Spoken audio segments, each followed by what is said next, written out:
there to get an exceptional foal, and my mind got to wandering more, and my mind wanders a lot. And I got to thinking, if Margaret Thatcher had been married to Ronald Reagan, and they had had a son, that son would have had to have been an awful lot like Lord Monckton, 3rd Viscount Lord Monckton.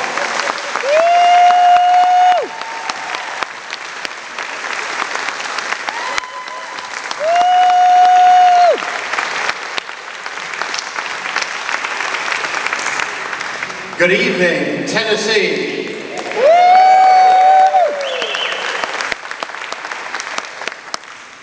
I'm going to first of all say thank you for one of the most charming introductions I've ever had, and from a farmer to boot. Well done, sir. Thank you. And I want to begin, as I often do, with a very short prayer which we say in our household often, and we mean every one of the 3 words of that prayer. God bless America.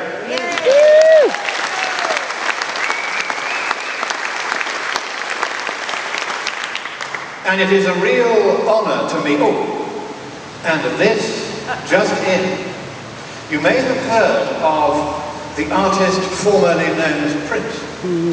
Well, in the lunatic asylum formerly known as the University of Tennessee,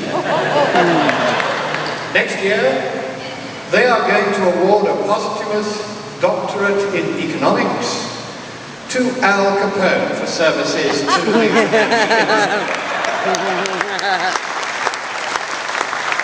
How ridiculous it is that a liar who has been running for 3 years from a debate on the science and economics of global warming with a mere British peer of the realm with no scientific or economic qualifications whatsoever, and he is still running, should end up here at the University of Tennessee, though he never studied in Tennessee, getting a degree, a doctorate of laws and ecology, if you please, though he never studied law or ecology. And all this because he told a series of lies which are perhaps the most profitable lies the world has ever had to listen to. Lie after lie after lie after lie. You've heard the one about the polar bears he said were being drowned, having to swim 60 miles or more to find the ass. Well, they didn't have to swim 60 miles to find the ass. Because the ass in the Beaufort Sea, where these 4 polar bears died in the survey he was looking at, has in fact been growing throughout the last 30 years. There's more of it now than there was 30 years ago. And the paper that he was quoting didn't say anything about global warming having killed those polar bears. What it said was that they had been killed by a bad storm, high winds and high waves, and they just got swamped. Or, as we scientists put it, shit happens.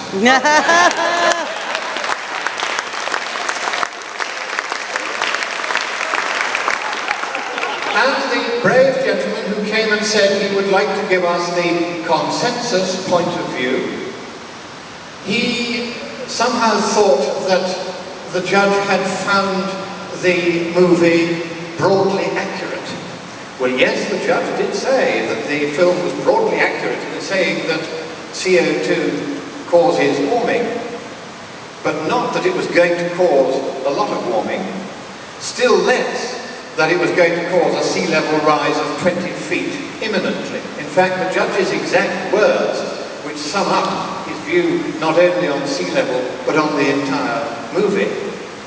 What he said was, the Armageddon scenario that he depicts is not based on any scientific view. Those are the judge's actual words. So if anybody tries to tell you that the judge thought Al Gore's movie was wonderful and fine. No, he didn't.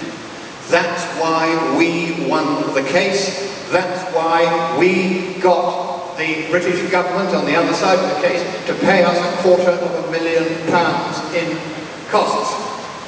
And if we hadn't won the case, we couldn't have got the costs, could we?